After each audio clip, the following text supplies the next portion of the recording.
আজকে আমাদের আলোচনার বিষয় কবি অজিত দত্তের নোঙর কবিতা। রবীন্দ্র পরবর্তী যুগের একজন বিখ্যাত কবি অজিত দত্তর সাদা মেঘ কালো পাহাড় নামক কাব্যগ্রন্থের অন্তর্গত নোঙর কবিতায় আমরা খেয়াল করব দ্বিতীয় বিশ্বযুদ্ধের যে পৈশাচিক উল্লাস অন্যান্য কবিদের মতো কবি অজিত দত্তকেও নাড়া দিয়েছিল বিশেষভাবে। মানুষ ক্রমশ হতাশার মধ্যে তলিয়ে যাচ্ছে, ঠিক নোঙর কবিতাতেও কবির কলমে তার ছাপ আমরা স্পষ্টভাবে লক্ষ্য করি। কবিতার নাম করেছেন নোঙর।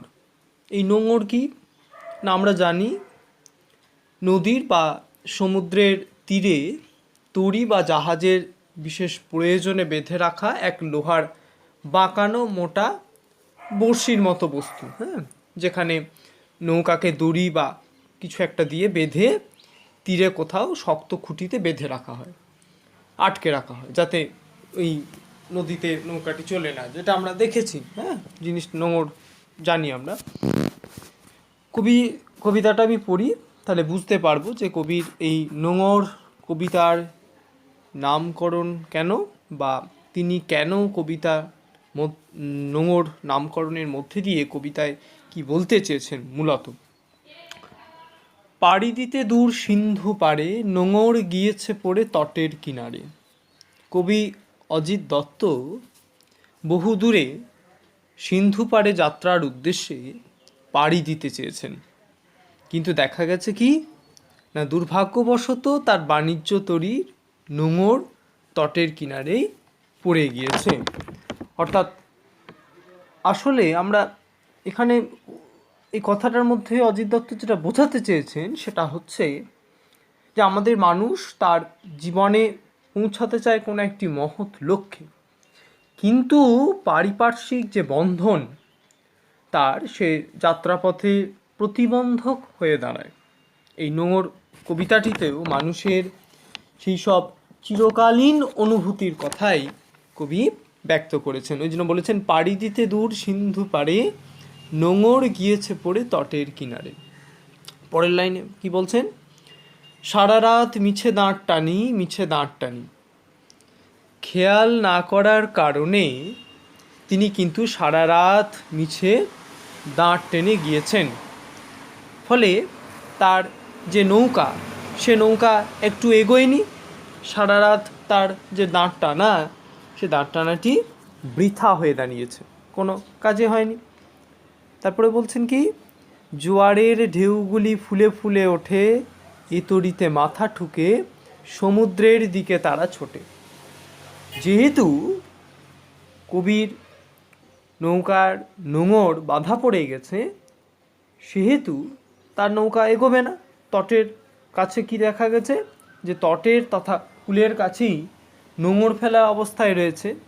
আর সেখানে কি হচ্ছে, নদীতে জানি জোয়ার ভাটা হয়, সেই জোয়ারের জল যখন ফুলে ফুলে উঠছে তখন তার ঢেউ ওই তরণীতে মাথা ঠুকে ঠুকে সমুদ্রের পানে ছুটে চলে। ওই জন্য বলছে, জোয়ারের ঢেউগুলি ফুলে ফুলে ওঠে, এ তরণীতে মাথা ঠুকে সমুদ্রের দিকে তারা ছোটে।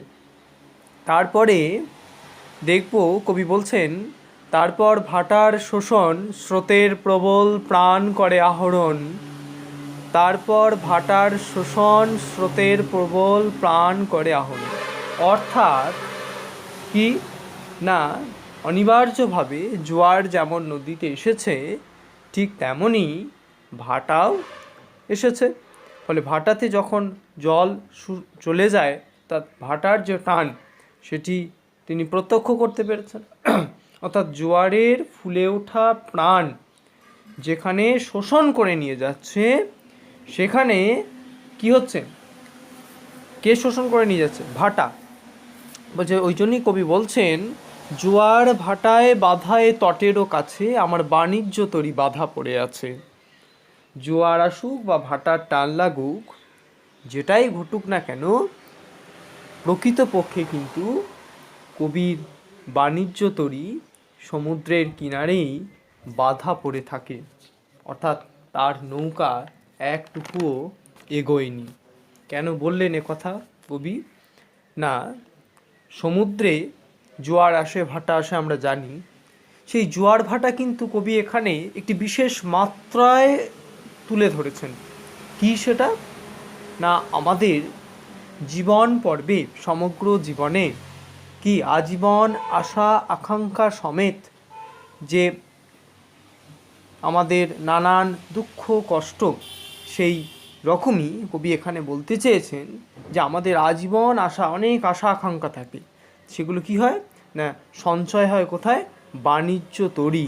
এখানে বাণিজ্য তরী অর্থাৎ জীবন তরীতে, জীবন তরীতে অর্থাৎ বাণিজ্য তরীতে। তাই বলছেন, যতই না দাঁড় টানি, যতই মাছ তুলে বাঁধি পাল, নোঙর এর কাছি বাঁধা তবু এ নৌকা চিরকাল। নোঙরের কাছি বাঁধা তবু এ নৌকা চিরকাল। তিনি যতই দাঁড় টানুন না কেন, মাছ তুলে পাল বাঁধুন না কেন, আসদপে কি হয়েছে? নোঙরে চিরকাল তার নৌকা বাঁধা পড়ে থাকে।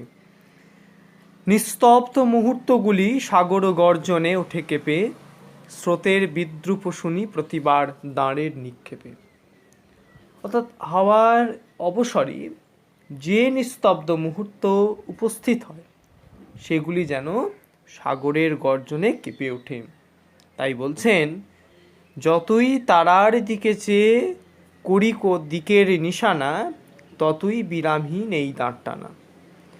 অর্থাৎ নিস্তব্ধ এই মুহূর্তগুলি সাগর গর্জনে ওঠে কেঁপে, স্রোতের বিদ্রুপ শনি প্রতিবার দাঁড়ের নিক্ষেপে, যতই তারার দিকে চেয়ে করি দিকের নিশানা, ততই বিরামহীন এই দাঁড় টানা। অর্থাৎ যতই তিনি দাঁড় টানুন না কেন, আমরা দেখেছি তার মাছ তুললে পাল বাঁধুন না কেন, তার নোঙর বাঁধা পড়ে গেছে। ফলে কি হয়েছে না, হাওয়ার অবসরে যে নিস্তব্ধ মুহূর্ত উপস্থিত হয়েছে, সেগুলি যেন সাগরের গর্জনে কেঁপে ওঠে। যতবার তিনি দাঁড় নিক্ষেপ করেছেন কবি, ততবারই তিনি যেন বিদ্রুপ শুনতে পেয়েছেন। কিসের? না ওই স্রোতের।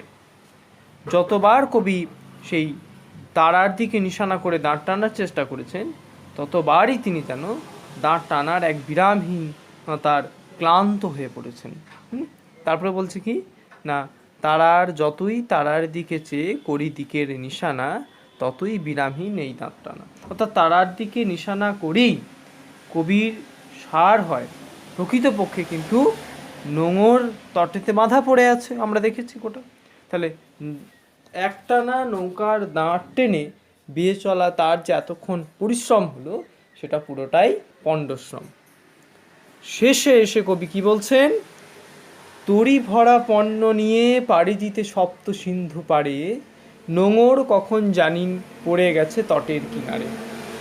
তরি ভরা পণ্য নিয়ে পাড়ি দিতে সপ্ত সিন্ধু পারে, ভরা তরি নিয়ে সপ্ত সিন্ধু পারে পাড়ি দিতে চেয়েছিলেন কবি, কিন্তু কবির অজান্তেই কখন যে নোঙর পড়ে গেছে তটের কিনারে, কবি বুঝতে পারেননি। তারপরে বলছেন, সারা রাত তবু দাঁড় টানি, তবু দাঁড় টানি।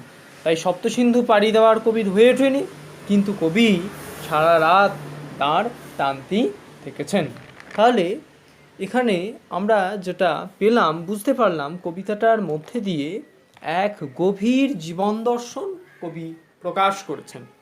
কবিতার মধ্যে এক গভীর জীবন দর্শন, যে জীবনে সুখ দুঃখ আশা আকাঙ্ক্ষা প্রত্যেকটি দিকের নানান বিষয়কে আমরা বুঝতে পারলাম। অর্থাৎ হতাশাগ্রস্ততা, কিভাবে হতাশাগ্রস্ত ও কর্তব্য বিমূঢ় হওয়া এক মানব জীবন কথা কবিতায় ফুটে উঠেছে, সেটা বুঝতে পারলাম। ক্লান্তিময় একঘেয়ে জীবনের যে পরিশ্রম করার বিষয়, একঘেয়ে জীবন, ক্লান্তিময় জীবন, সেখানে কি হচ্ছে না, মানুষ মুক্তির জন্য জীবনের দাঁড় টানে, বিপর্যস্ত হচ্ছে। একঘেয়েমি জীবনে বিপর্যস্ত মানুষ মুক্তি পাওয়ার জন্য, একঘেয়েমিটা দূর করার জন্য কি করে? জীবনের দাঁড় টানে। তাহলে এখানে নোঙরের এই যে কবির চিরকাল দাঁড় টানা, বোঝা যাচ্ছে যে তার একঘেয়েমিতা থেকে মুক্তি পেতে চাইছেন। কিন্তু মানুষ বুঝতে পারে না যে তার এই চিন্তাভাবনার আড়ালে কখন নোঙর পড়ে যায়, জীবনেও এরকম বাধা পড়ে যায়। আসলে আমরা জানি মানব জীবনের যে সুখ দুঃখ একাত্ম হয়ে আছে। এখানে কবি জোয়ার ভাটার প্রসঙ্গ এনেছে। জোয়ার ভাটা বলতে এখানে তিনি মানব জীবনের যে সুখ দুঃখ কথা, সে কথাকে তুলে ধরেছেন। অর্থাৎ কবিতার মধ্যে নোঙরের প্রতীকে জীবনের একটা বৃত্তের মধ্যে প্রত্যেকেই আমরা কেউ না কেউ, প্রত্যেকে নানানভাবে একটি বৃত্তের মধ্যে আটকে থাকি।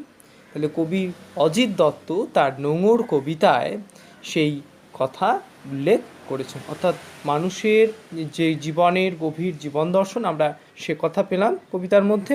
কবি সে কথা ব্যক্ত করেছেন এবং মানুষের যে চিরকালীন তার অনুভূতি, কবির যে চিরকালীন অনুভূতি, সেই চিরকালীন অনুভূতিকে কবিতায় রূপ দিয়েছেন কবি অজিত দত্ত। ঠিক আছে।